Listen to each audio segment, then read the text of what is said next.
Welcome to the Build on Beauty Podcast, where beauty is born skin deep. Now, here's your host, author, speaker, entrepreneur, Cornell Jermaine. Thank you for joining us today. We have a special guest with us. She is an author, business and content strategist, coach, podcaster, and blind spot reducer. Please help me welcome, on the subject of building a boss mom mentality, Dana Malstaff. Dana, how are you today? Well, I am doing great. How are you? That's funny when you recognize you say something, nobody says something back, and then you realize you're on mute. Always a good place to start the day. No problem. It's good to have you. I'm excited to talk to you about. You have an amazing book out, which we're going to get into in depth. But first, I want to get an idea of where you started your business. You are the maven, I believe, for boss moms. I haven't seen anyone that is doing it quite as good as you in that space, helping women manage their family and their business life. I want to hear how did you get started in that space? Yeah, I think I got started probably just like every other boss mom out there, which was it all just sort of happened. It happened fast. It was dirty. It was gritty. It was hard. I think that's probably where we all find ourselves. I always knew I wanted to be an entrepreneur, so when it came time to say, yes, this position I'm going to be leaving, I'm just going to start my own business. And I think I was working really long hours, and my body just finally said, oh, okay, we should have babies now. And so I basically got pregnant and started my business at right about the same time. And I had no idea how to do either one. I wanted to be really great at both. Was really guilty and stressed out at the idea that I wanted to build a business, and I didn't feel like I'd want to be really a full-time stay-at-home mom. And I thought maybe that meant I'd be a bad mom, and so that I grappled with that for a long time. And then when my son came, confirming for me that I didn't want to be a full-time stay-at-home mom, I just wasn't built that way. I was a better mom when I wasn't there 24 hours a day, and I was doing other things like growing my business. And, I did that for a long time and felt that guilt for a long time. I got pregnant with my daughter when my son was 1. And so I basically, when I started being an entrepreneur, the entire time I've built and started and run my business, I've either been pregnant or had an infant, right? So, I'm like, great, I'm getting past the infant stage, and then I immediately get pregnant for having my daughter. And I think that's when I finally realized, okay, wait, I'm going to have multiple of these kids things going on. I got to figure out how to really not just make it work, because you can absolutely grow a business and have kids, but if you want to be happy doing both, I had to find a place. And that's where I started to really dig into why I was feeling guilty and how I was going to get past it. And I recognized a lot of what I ended up writing in my book is this idea that we feel guilty because we feel like we don't have enough love to share, like we need to put all of our love into our children. And when we recognize that love is limitless, and the more that we give, the more that we offer into ourselves, and the more that we create, then we recognize that loving other things outside of our kids is actually an important element to becoming well-rounded parents. And that ended up being what I wrote for Boss Mom. My brand wasn't called Boss Mom until I wrote the book, but everybody seemed to grab onto this so much that it made sense to make that the brand, to make it the podcast, to make it the name of the name of my business, and to make it like my Boss Mom Academy is a group coaching program. And it's amazing to see the women in there, because it's business, but it's women that are also getting each other and where they are and the difficulties there. So it's so funny for you to say that you think I've got the boss mom space and doing it better. I feel like what I've done is created a space where women can connect and not feel guilty about wanting to be entrepreneurs as well as mothers, and wanting to expand out and figure out how that can work for them, to create an atmosphere that makes sense for them in terms of when they get to spend time with their kids. And because I've created that space, it's allowed me to create a really thriving business as well. So it's kind of this beautiful combination. You're the author, as we stated, of Boss Mom, the ultimate guide to raising a business and nurturing your family like a pro. And you break this book down into what I believe are practical bite-sized steps. And you have 7 parts within the book that I noticed. And I want to kind of cover those areas a little bit and get your perspective on each. The first part you say is the mindset shift. Talk to us about that. Yeah, I think that we have something in our brain about how we're supposed to be parents. And I think we have that same way about how we're supposed to be in the career world. And I think that, I was kind of touching on it before, this idea that love is limitless. We have to start really embracing the idea that we have, almost a duty to explore other aspects of our lives so that we can be more than one dimension for our children. Because if we live for our children, then we become nothing else but our children. And that's not the point of being a parent. I mean, one of the biggest quotes that comes out of the book is that it's not our job to sacrifice our life for our children. It's our job to show our kids what a good life lived looks like. It's to show them that the world that they live in can be plentiful, that we can manifest the things that we want, that we can do anything we want if we work hard for it and, focus on it. All of those things, when we pursue our passions, even if it's not just to start a business, but to do something else, when we pursue our passions outside of being parents, we show our children what that looks like. We show them a world that exists where we can make money and be passionate, where we can enjoy life and do things, where we can create, where we can, all of those things that we want to do. And that helps build, I believe, more better, thriving children. And so we have to create that mind shift where we think that when we have kids, if we don't sacrifice everything of ourselves to that child, that we're being a bad parent, because I don't believe that is what good parenting is.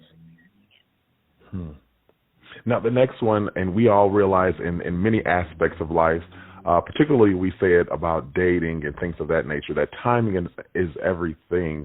And you, in your next section of the book, you say how to decide if it's the right time.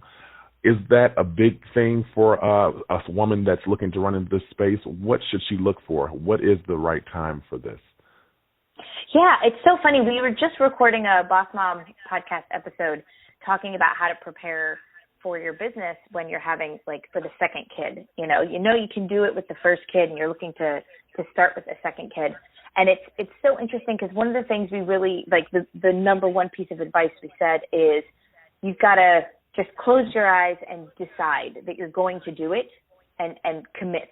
So when we talk about timing, I think before timing can ever happen, you have to commit and say, I'm going to pursue having a child, or I'm going to pursue having a business, or pursue doing whatever it is you want to do. So timing aside, committing is one of the most important things, because no matter what you do in your life, anything worth doing is going to be challenging and hard. So committing to it sort of gives you that resolve to do it. And then the timing has a lot to do with, with planning, with figuring out, okay, where are we financially? Can I quit my job and do that? If I were going to take maternity leave and have my baby and not go back to work, what would that look like for us? So that, it's already stressful enough to be a parent. It's already stressful enough to be an entrepreneur. You want to make sure you at least have the base of the things you need to survive. Because if you're the entrepreneur that's sitting there going, if I don't get this one client, I'm not going to be able to feed my family, you put this stress on yourself, it actually makes it harder to manifest positive things in your life. To whereas if you can create that good foundation of what you need, and the book kind of talks a little bit about what those things are, and understand, okay, what do we need financially? Are there things you need to cut back on? How are we going to structure this? Who's going to take care of the kids? Am I going to be a nap time hustler versus sending the kids to daycare, or I've got an in-law or something like that's going to take care of them?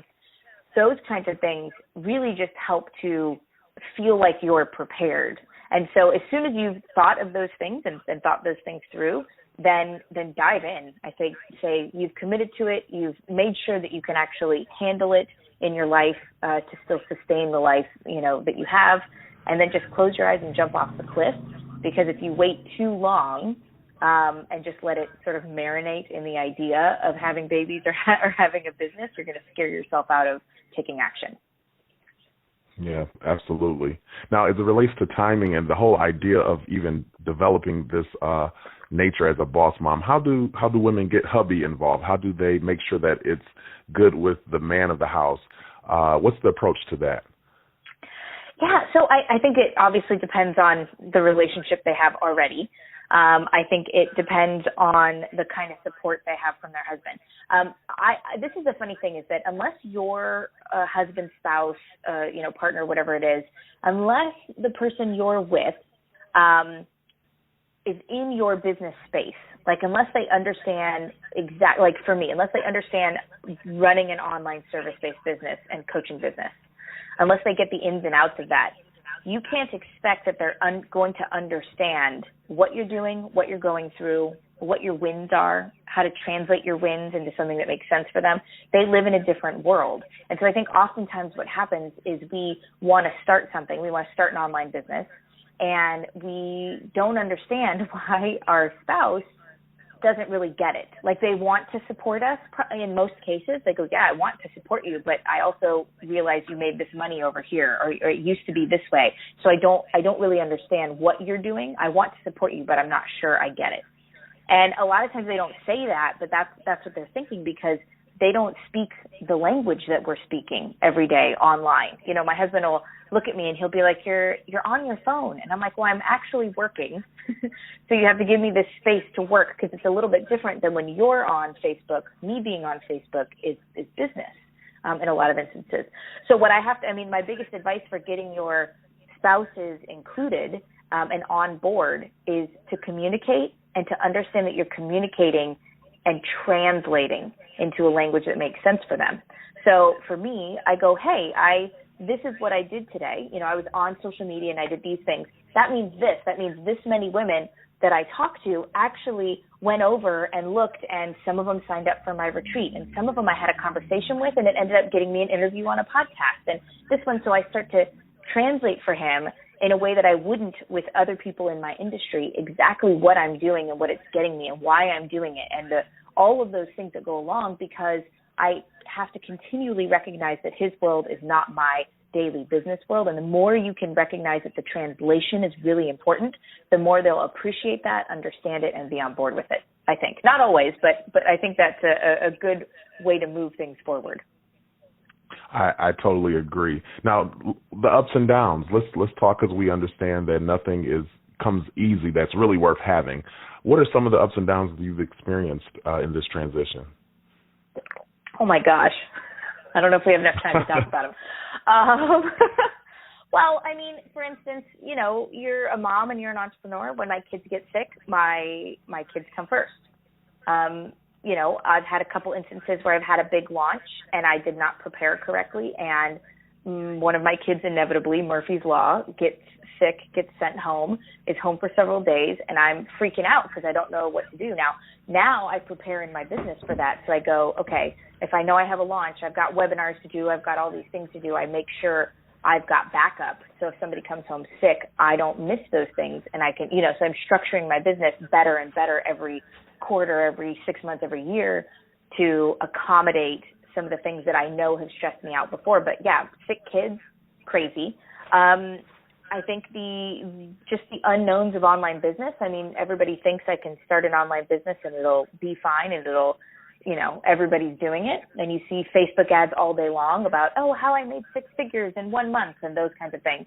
But the reality of it is that online business is hard. It's absolutely worth it. It's given me massive amounts of freedom, but also, just like people joke about entrepreneurs, like you leave the 9 to 5 to work 24 hours a day, basically, for your business because it's your baby. And so, you know, when I look at ups and downs, it's constant for me. Even now, as a really thriving business, the ups and downs are constant, but my planning is better. You know, I always say that don't ever try and not be overwhelmed. Like, there are going to be ebbs and flows of overwhelm in your life. There's just no way to avoid it. Things are going to stack up just because life happens that way. And things are going to maybe fall through the cracks here or there, like life just happens. What you do is acknowledge that this is a moment of overwhelm.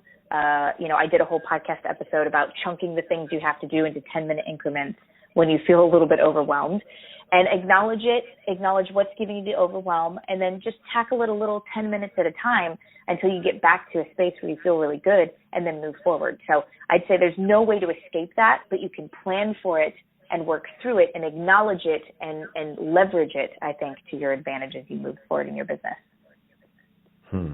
Now, you mentioned online business, and I realize that's the space that you occupy. But just for our listeners to understand, what about the moms who want to open a boutique or just a salon or something that's maybe a more of a physical-based business? Are these strategies practical for them as well? Yeah, absolutely. I think because it's a lot about the mindset of, how you start a business and how you prepare for a business, and those things are all the same. I think if you have a physical space and you are sending your kid to daycare all day, then it all applies. I think if you are, have a space where your kids are home part of the time, then you're going to want to, the biggest thing I think is that we think about business and we say that work-life balance, right? Which is, in the book I say I think is silly and doesn't exist. And part of what I talk about is conscious integration. So if you're going to start a physical, brick and mortar business, then recognize that you have kids if you've already got them, and say, is there anything I need to be aware of? Is there anything I need to change in the way that I'm structuring this? Do I need to have a little space, in my office to recognize that if my kids have to come to work with me, how is that going to work? Are they old enough to help me in my business, and that can be fun? Is it my business and I can do that? If I'm, in a salon but I'm only renting a space, how is that going to work? So I think one of the things we do is we just separate home and work so separate that a lot of times we get really stressed out when they have to coincide or they collide, I think is a better word. And so if you're going to do the brick and mortar business, I think recognizing that you have kids and the scenarios where it's going to upset the normal balance of you going to work every day, what that's going to look like and how you're going to deal with that. So then when those things do happen, you feel prepared and you don't get as stressed out. Because once we get overwhelmed, I think it's hard to get out of that space sometime, even when we do, acknowledging it helps. But I think the more that you've planned for those particular scenarios, the easier it will be. Now, another part of your book talks about labor and delivery, and I know every mom in the world understands that. But help us understand that as it relates to business. What should the ladies anticipate, and how should they prepare? Yeah. Well, so, I don't think I get as deep into the book, but first off, everybody recommends have a labor plan, like have a delivery plan, have a birthing plan. And it's funny because they follow it up by saying, but expect that anything can happen, right? And when I was pregnant with both of my kids and I had my delivery plan, in my mind I said, well, I'm not going to do that. I'm going to believe that my plan is going to happen just like we have faith in things. I have to believe in something and wholeheartedly believe that it will happen, so that, because if I don't, then I'm not committed to it, right? And I'm not putting out into the universe that I want this to happen and verbalizing it and manifesting it. So I would tell people, no, this is how I'm going to approach it. I'm going to have a birthing plan, and I'm going to believe with every fiber in me that kind of birthing plan will happen. And I also am preparing myself to simply be flexible. So I think what happens in business is we go, as far as delivering our business, is we go, okay, I've got this idea for this business. I want to start it. I'm going to come up with a plan. But then everybody goes, okay, well, just recognize things don't always happen the way you want them to. So what if this happens and what if this happens? And a lot of times what we do is we falter in our commitment or our confidence in our plan. And that keeps us from holding steady and moving forward and really committing to what we want to do. Because it's different to say, I want to have this kind of birthing plan, but in my mind, I recognize that might not happen. So I'm going to be prepared for a C-section. I'm going to be prepared for all of these things. To me, I say I'm going to commit to that plan, and I'm just simply going to say that I will be flexible and I will deal with things as they come up so that my brain doesn't allow me to waver from my plan. And what it does is it creates this really intense sense of focus. I'm a big believer in verbalizing and manifesting and telling the universe, telling God, telling all those things what you want, so that just like how you communicate with your spouse, you've got to communicate out into the world so that it gives you what you want.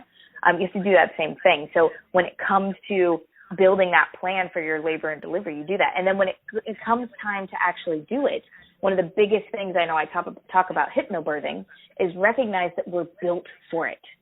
We are built to have babies. Like, physically, our bodies are made that way. And I believe the people that wake up in the morning and have this urge and this yearning to start businesses, I believe you were built that way. You were wired that way, to be that, to do those things in your life.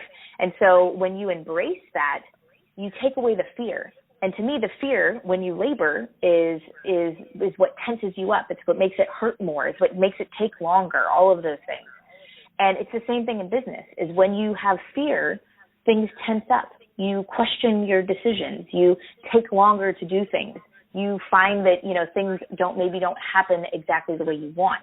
And so you've got to plan, commit to your plan, recognize that you're going to have to be flexible, but don't give that flexibility a name of things that might go wrong. And then you have to really recognize that we're built for these things, so you don't stress out about it, so that you don't get that fear, because those things will help make it, that commitment and everything will help make things go smoother. You'll be more flexible. You'll be able to deal with things and agile as things come along. And I believe it helps you become successful and deliver your business just like you deliver your babies much quicker and in a much more positive environment. That's great. Now, you mentioned briefly, and I want to catch this before we get off, you mentioned integrating the children or the family into the business. Give us a couple of steps on how ladies can do that, because I think that's a brilliant concept. Sure. So one of the first things is just take a lay of the land as far as what you do in your business. So, for instance, I draw a lot of visuals for my business. So I like to have my kids print out more than one of maybe what I'm drawing and have them draw things with me. So, hey, Mom's going to work, but I'd love it if you guys would help me. If you have an infant, this is what I used to do when both my kids were super tiny, and I would have things I would need to read for clients or business books or things like that. I would read them out loud to them. And just start, because it's not just about getting your kids involved. It's about you opening up to the idea that your kids see you. We often think that our kids, we're looking at our kids and that's our job, but our kids look right back. And they see us and what we do and what we believe in and how we see ourselves and how we see the world. And that's how they decide how the world works. And that's how they decide their opinion of themselves. And so when you decide that you want to show them that work isn't a negative word, that you can do the things you love, you have to do it in front of them. I had a hard time. I would read, but not in front of my kids, because I thought, I won't be paying attention to them. And it took me a while to recognize if I want them to read more, I have to read in front of them so they see that mommy reads too. So, if you do visuals, bring those out. If you read something, read out, those things out loud to them. If you have a brick and mortar place, bring them in and let them hang up clothes with you. Let them help you make decisions on how you're going to hang things, what colors you're going to do, books or magazines you're going to put out for people. I think every time we think about a decision that needs to be made or how we might brainstorm or create something, think, hey, how can my kids be involved in this? Either in a very small way if they're younger or in a bigger way if they're older. How can I bring this to the dinner table and say, hey, guys, I'm trying to figure out how I'm going to do this thing, or I'm really excited about this and I would love your guys' thoughts. Let's start a discussion. And just bring them in to your world, because you are making decisions and doing things and running things all day long. And I always say the best way to build buzz in a community in your business is let your community help you make decisions. Think of your family the same way. How can you get them involved in what you're doing? Because the more they feel like they're involved, the better. And my dad, when I was growing up, had an auto body shop. And, when I would go visit him in the summer, he made me a desk and airbrushed my name on the front, and I would be his office manager. And it's so funny because he'd be like, really? You spent summers in your dad's office? And it's some of the best memories I have, because my dad and I got to hang out all day together. So he didn't just go to work and leave, and I didn't know what that meant. I got to help him run things. He showed me how to write estimates, and I would walk out with him to cars, and he would walk around the car, and I'd be like, Dad, look, I see a dent here. And, those things like that. Include your kids as much as you can, but start by thinking about where could I include them, because you have to consciously make that decision. Otherwise, you'll just go about running your business and not think about it and pass up opportunities to engage with your kids in those areas. You know, I think I've been in this real big space now that my daughter is 1, that I feel like we've been in survival mode for a long time being parents, and I find myself saying, oh, well, I've got 2 kids, so I'm just going to do it this. I'm just, as long as they eat. And I think in some instances that's totally legitimate phrase for me to use. And in some ways I sit back and go, okay, wait, like we don't ever get our own time. Let's commit to that. So my husband and I now each get 1 day a week where we each get off. Wait, I really want to not be so stressed out in the kitchen. So I'm now starting to try and get into meal prepping and see how that can work. So I think you have to say what's working in my life, what stresses me out, what makes me happy, and really sit down for a moment and say, how can I work on living less of a sort of in the moment mode of these stressed out times? How can I maybe plan out more or shift what I'm doing every day? And then how can I accentuate those places that make me happy? Because it is a conscious decision. Life can get away with itself and take over, and we just feel like we are on the ride. And I prefer for us to stop for a moment, decide what's making you happy, do more of that, figure out how to do less of what's stressing you out. And all of those things are possible. So anybody that's on this episode saying, well, Dana, yeah, but my particular scenario, I'm a firm believer that there's always something you can do to take more control over what's happening in your life. You have that power, and the moment you own that you have that power, the easier it is to change things, even tiny little things that build up big things. So I say assess what's making you happy, do more of that, assess what's stressing you out, figure out in tiny steps how to do less of that. And then come back in a year and everybody can tell you how much of an impact it's had in their life, because I think it can do a lot. There you have it. Dana, thank you so much for joining us. I really appreciate it. Well, this has been the Build on Beauty podcast, where beauty is born skin deep. I'm your host, Cornell Jermaine. Until next time, let your soul be made whole. Take care. Thank you for listening to the Build on Beauty podcast. For more information about our host, please visit cornelljermaine.com.